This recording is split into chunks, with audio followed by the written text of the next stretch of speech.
Hey everybody, it's me, Melanie Silva here, recovered people pleaser to boundary baddie.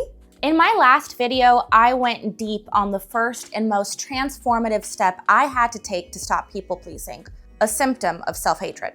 Today, I want to walk you through the next 3 steps that truly shifted me from self-abandonment into real, lasting, sustainable self-love. If you're ready to stop people pleasing, it starts with one word: no.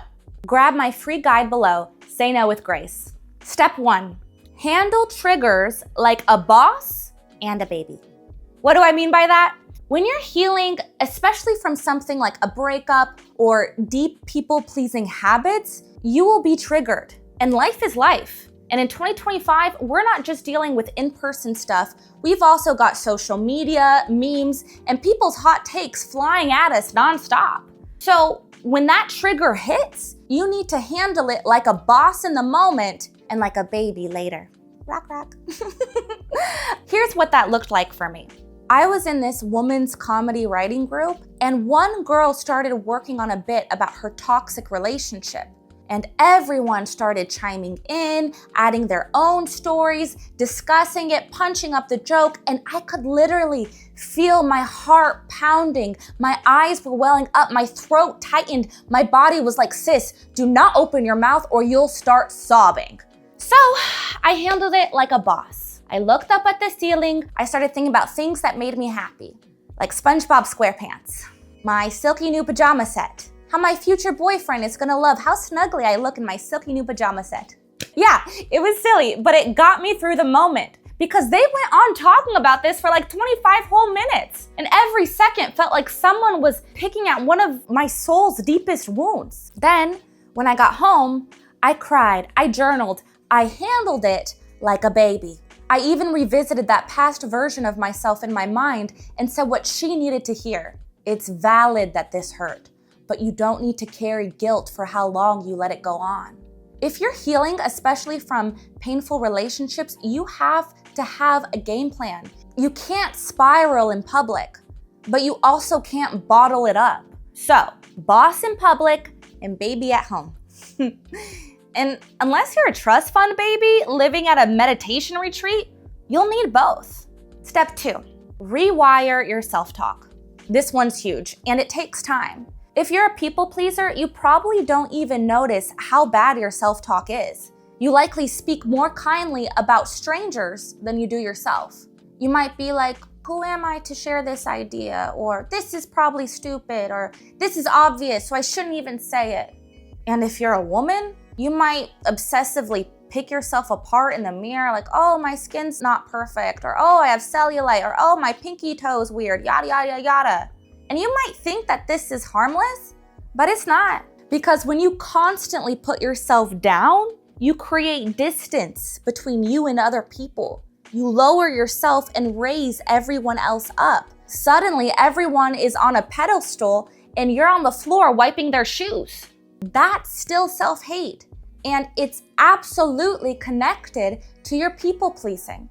Now, I get it if you don't believe you're beautiful. Saying, I am a goddess might feel fake, so don't say that. Instead, say, I love the color of my eyes. I love my kind spirit. I'm getting better and better every day because I'm doing the work. Start with positive truths that you actually believe. And if you notice yourself talking crap about yourself, catch it, rescript it. Here's an example. I went to my friend's apartment and I immediately thought like, oh my God, her place is so cute. Mine looks like a sad shoebox. Then I caught it and I rescripted it. I was like, oh, this is actually inspiring. I'll borrow some of these ideas when I'm ready to decorate my shoebox, you know? And it takes effort. In the beginning, I even set phone alarms to remind myself, speak kindly to yourself. Because sure, you might feel great after your morning meditation, but by 2:30 p.m., you've been yelled at by your boss, seen 12 engagement posts on Instagram, and you remember why you hate your life. So yeah, reminders help.